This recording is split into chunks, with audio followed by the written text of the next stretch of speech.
Coming of Age is coming up next. I'm your host, Emily Echeverria.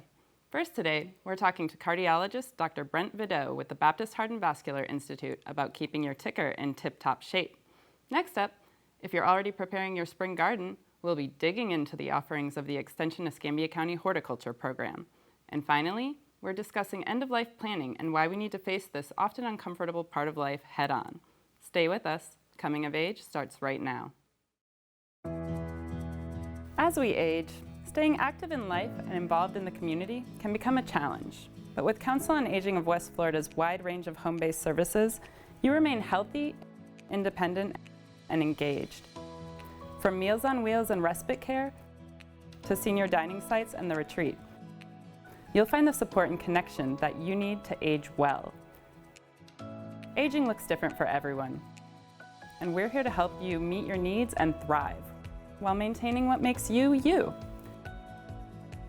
We've been in the community since 1972, advocating for elders and supporting those who care for our parents and grandparents.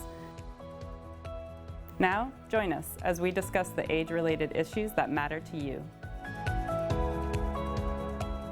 February is designated as American Heart Month. During this month, health professionals strive to raise awareness of the importance of heart health and encourage healthy habits that can help reduce the risk of heart disease. Here to talk to us today is Dr. Brent Videau, a cardiologist that provides care to patients at Baptist Heart and Vascular Institute.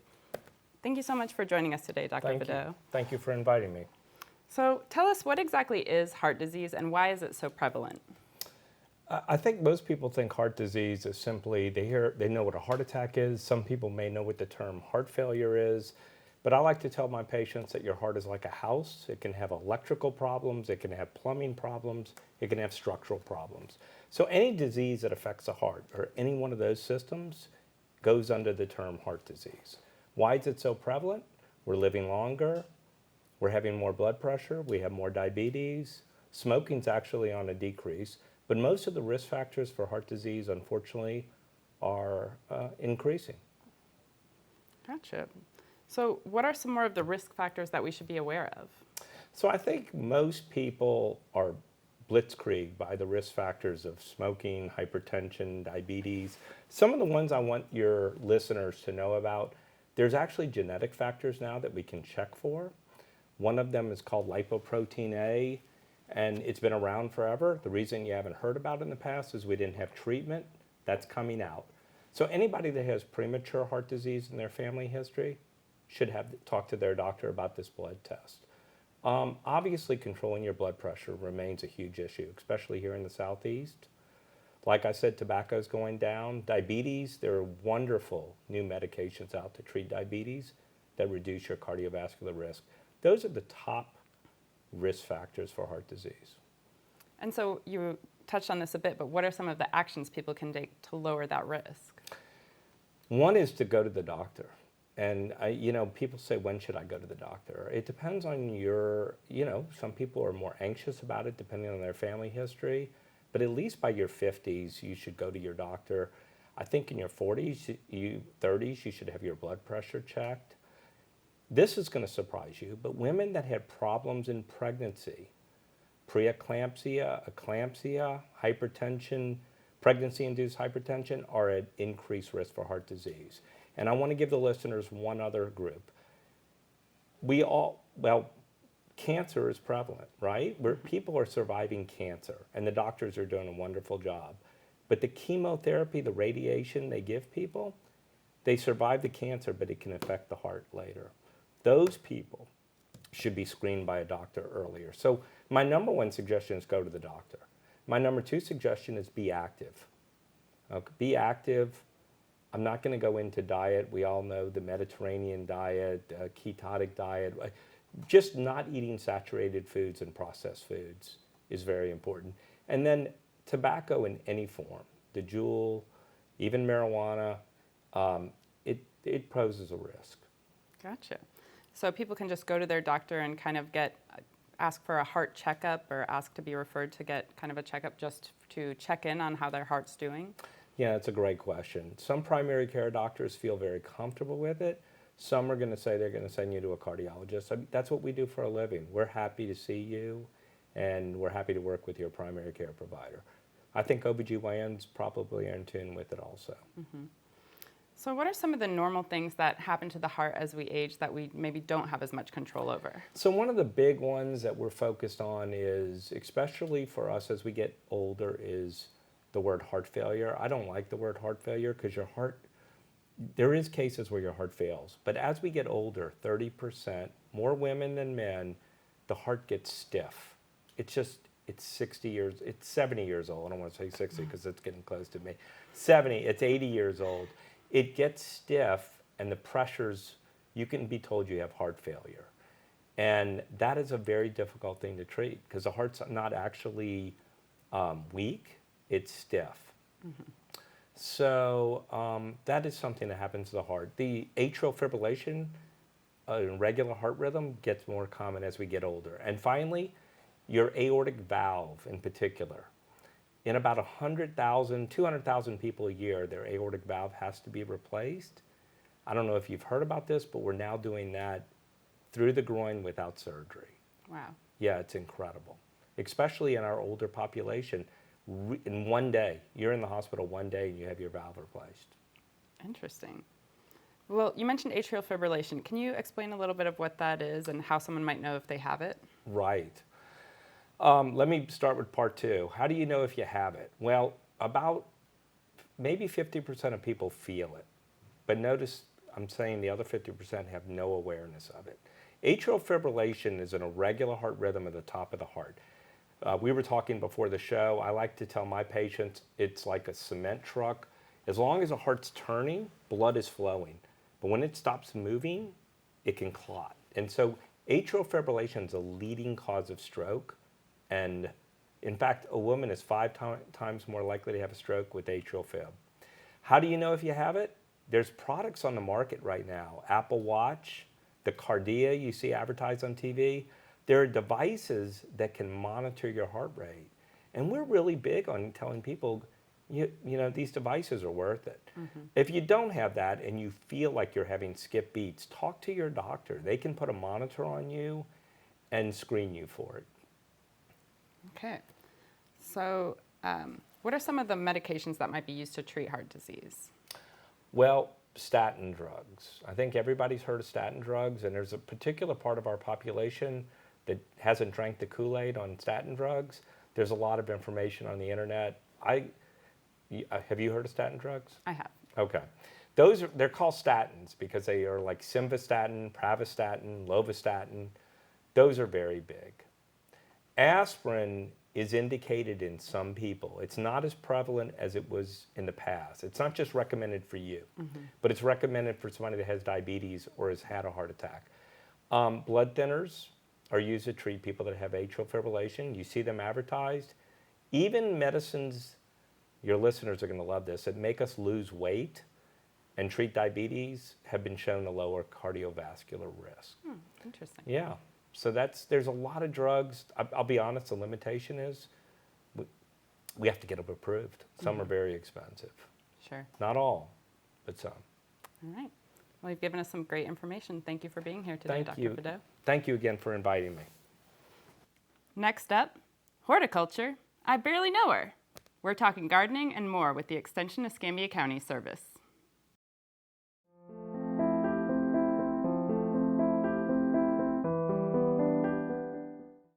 If you're looking for a fun and exciting environment for your loved one, then L&L Executive Adult Daycare is a perfect fit. We offer social gatherings, physical activities, games, outings, and daily luncheons from Karen's Catering. We take a holistic approach to social stimulation and aim to enrich the lives of our guests.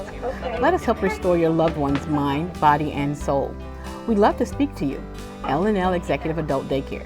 Big business love with small town feel. Animal Allies is looking for volunteers, and there are many ways that you can help. From taking care of cats to using your computer and social media skills, any and all assistance is greatly appreciated. We have morning and afternoon shifts every day or help at adoption events. You can even foster a kitty at home. And it counts towards community service hours for bright futures. Find Animal Allies Florida on Facebook and Instagram, or go to aaflorida.org/volunteer. The Beacon at Gulf Breeze offers the finest senior living community in the area. We are here for your loved ones who need assisted living and advanced memory care services. Seniors will feel right at home with studio, one-bedroom apartments, a large dining area, a beautiful landscape courtyard, and even a salon. With professional staff and one-on-one care, your loved ones are our top priority. Welcome to the Beacon at Gulf Breeze. Welcome home.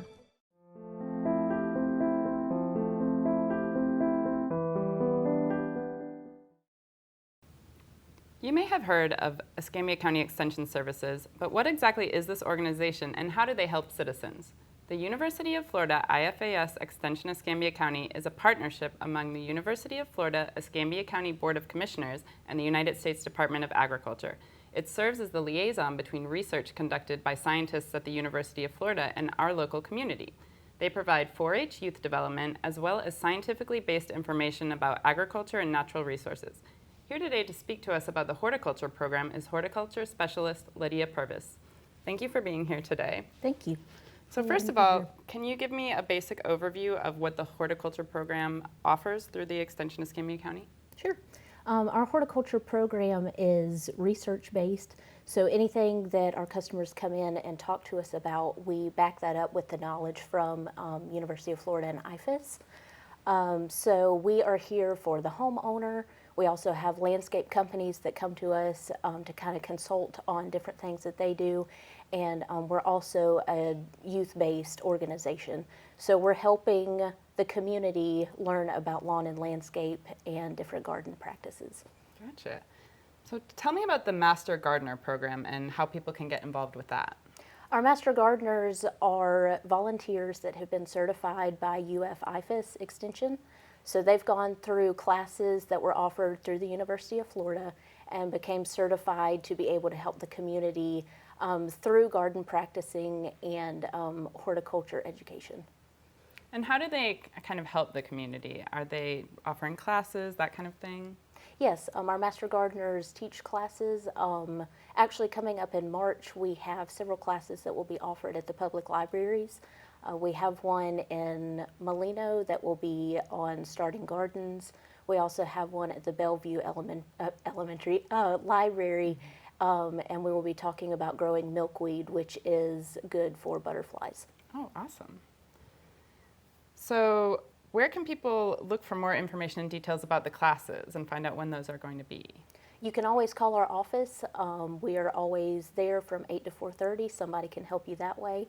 We also have a Facebook page. You can follow us at Escambia Extension, and we always encourage everyone to join our mailing list. So you can call up to the office and say that you would like to be a part of the horticulture mailing list, and we'll get you on that list. Okay, awesome.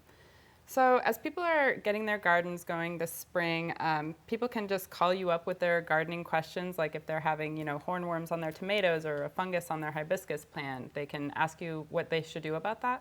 Yes, we answer a variety of questions. So anything that is going on in your lawn, landscape, any of your garden questions, we do weed ID.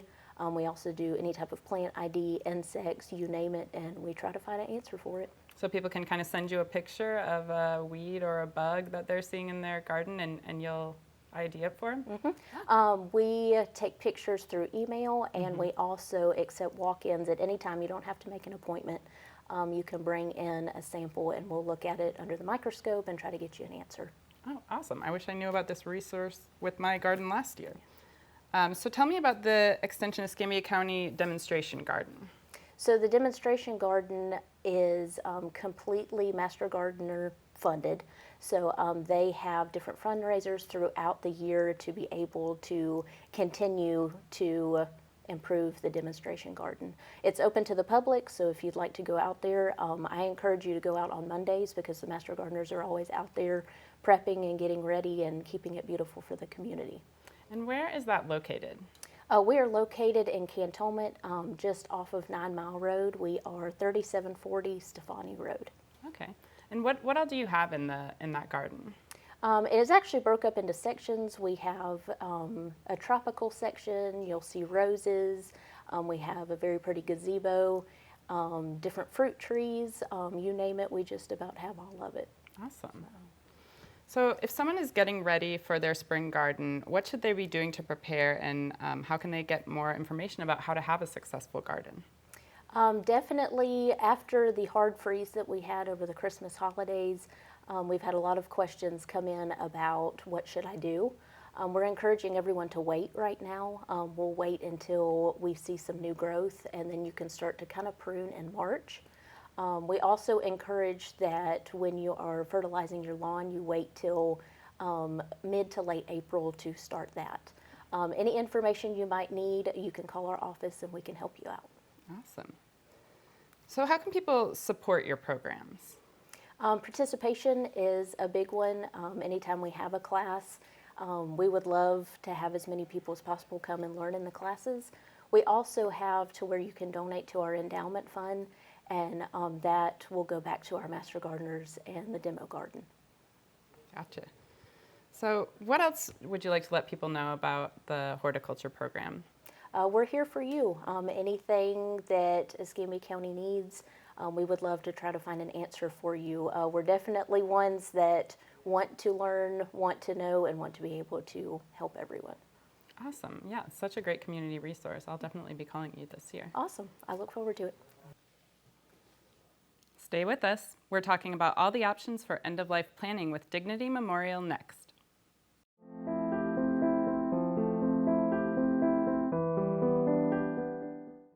Over 2 decades ago, TLC Caregivers partnered with the Council on Aging of West Florida to assist seniors with non-medical help to stay independent in their own homes. Our commitment to providing these services started in 1989 and has grown to aid people from birth through geriatrics. From a short visit of 2 hours to 24 hours a day. We're a proud sponsor of the Council on Aging of West Florida. We're TLC Caregivers. When cancer tries to take you away from the things that matter most, Baptist Cancer Institute offers caring physicians and the most innovative treatment options. With convenient locations and a wide array of support programs and services, we're here to help you during the most difficult of times. As a member of the Mayo Clinic Care Network, we're bringing even more innovative cancer care to our community right here at home. When you need cancer care, we'll be there. They call me Prince like I'm royalty or something. But the places I've lived ain't no palaces. So I don't need grilled salmon or a new scratching post. Just give me a cardboard box and a can of tuna and we're good. You can even change my name. I'm cool being the kitty formerly known as Prince.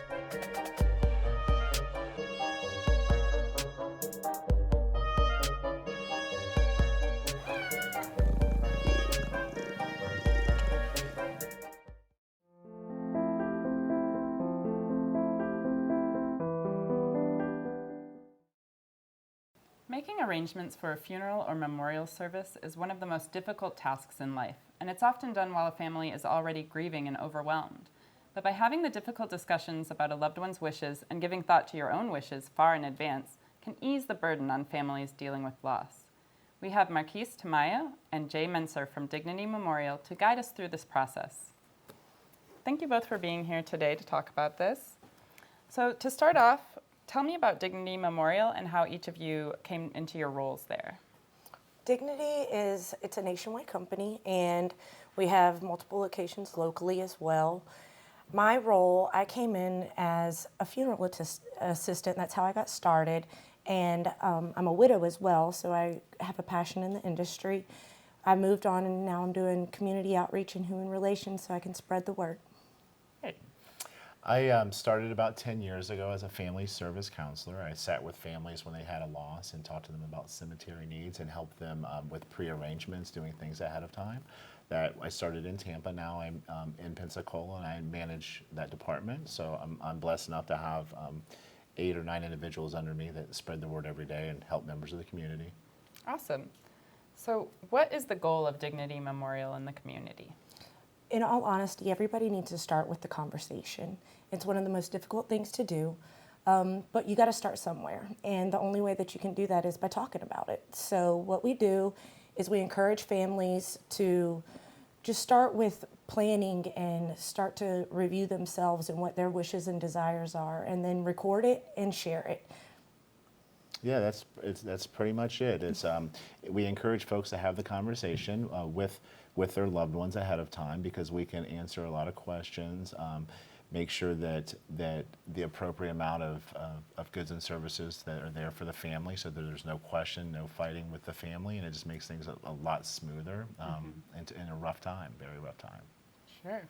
So we know these can be really challenging discussions to have. So how do you start that conversation, and when do you start that conversation? As soon as possible. Like I said, I'm a young widow. There's so many people, and it's happening more and more often. So it's never too soon. People started doing this like right away whenever they got married in the beginning, and just as part of your planning, just like doing your taxes or going to the doctor, Right. It was part of the norm. Now people are more resilient to it. They're just not really that apt. There's more fear-based behind it. And so that's our goal, is to go ahead, just initiate. The first question is how do you want your services to look like? Where do you want to start? Our first question is, how do you envision things? Do you envision cremation or burial? That's the very first, even thing to remotely entertain. And then from there, we can elaborate on numerous amounts of options. And at our company, we generally always can accommodate whatever those might be. If people want to do mystery dinners, or they want to do a celebration of life, it doesn't have to be as traditional as it always once was. So it does make it a little more easy and fun if you're going to have fun about your biggest party ever. Yeah, so people are kind of going in more non-traditional directions Right. nowadays, you think? And there's always, we can source it somehow, some way we can help. Sure. So when you are starting those conversations, what are the outcomes or the results that you're looking for when you get into those conversations? It's to make the loss easier the day of. It's so hard on people. You're already overwhelmed and dealing with so much, and to have to go through all the yes and no's, and to go in there, and it's so much easier to literally hand up a business card and say, here, it's all done for you, so that way the family has time to grieve. And a lot of times too, what it does is it gives you the ability to put your own personal touch on your own services, which may seem weird to some folks. Some people may be apprehensive about that. Some people have a lot of fun with it. But what we've really noticed is that prearrangements is one of the truest gifts of love that parents do give to their children and their loved ones. Because when you put that on someone, there's two questions that a lot of people have a difficult time answering, and that is, did I do the right thing, or did I do what mom and dad would have wanted? And that's a pretty tough burden to carry if you're unsure of the decisions you've made. So that's another big aspect of prearranging, is just having a conversation ahead of time. There's over 100 questions that need to be answered at the time of need, and that's very daunting. We're very good at being empathetic and traveling that journey of grief with you, but we also know that the best place for you to be is home that day with your family and your support system, right? So Absolutely. in order for 3 to 5 hour arrangements at the funeral home the day after your best friend passed and your spouse is not really where you want to be. So when we do these things ahead of time, it just really streamlines everything and makes things much healthier for everyone. Absolutely. So how do you help people reach the goals that they come to with these discussions? Our biggest mission is the pre-planning. It goes back into the discussion, record, share, and then the next step, if you're ready, then is to pre-plan. Come to whatever funeral homes or whatever it is that's accessible to whatever your dreams might be. But our goal in the end is to get it recorded and get it there, so that way people don't have to come in and deal with all of that daunting stuff over and over again. Sure. Our big role is not to help you decide how you want to be remembered, or if you want to be cremated or buried. That is absolutely a personal decision. We'll help you, and if you have some questions about that, but that's really not our role. Our role is to show you what all your options are based off of what you think is appropriate for yourself. And in a sense, somebody that is a good pre-planner is a great listener. When we sit with families and we listen to what's important to them, and then we make recommendations based off of that, it seems to be a positive outcome when we work that way. So if somebody is maybe thinking about having this discussion with a parent, because that's mostly what I'm sure you deal with. Yeah. Is the kids kind of trying to plan, what the parent would have wanted.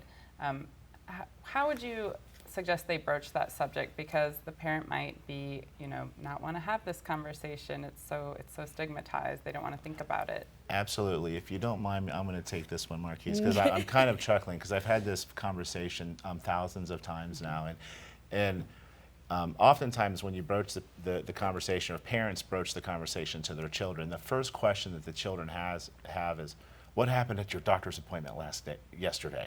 So they automatically think that it's something, there's a negative overtone with it, right? We often get, when parents talk to their children about prearrangements, we often get, are you sick? Or, we'll take care of that. Dad, don't worry about that. Mom, I'll handle it. And the reality of it is that's a defense mechanism we found, because when you tell your child that you're going to plan their funeral or their cremation, the first thing they see is a casket or an urn. And that's really not what this is about. Prearrangements aren't about merchandise, aren't about services. They're about protecting the people that you love. And that's, I guess, if you have that theme going into the conversation with your loved ones, it's a much easier one to have, because a lot of times kids will shut the conversation down because they're emotionally unsteady to have it in the first place. And ironically enough, those are the exact folks that we don't want are in the funeral home the day after their parent dies in that state, right? Because if they can't have the conversation without the drama, it's even more difficult when it's there. Yeah, absolutely. Was there anything else you want people to know about what you offer and how you help people through this journey? My biggest thing is just to truly take it upon yourself to self-reflect and encourage everyone to have these conversations, no matter how difficult they are. Absolutely. It's so much easier, and people actually have a lot of fun in the beginning because you can joke and laugh, and it's just a much easier setting, and you have peace of mind and heart. Awesome. Well, thank you both for sharing this with us today. Thank you. Thank you. And thank you for watching. Until next time, enjoy life. You've earned it.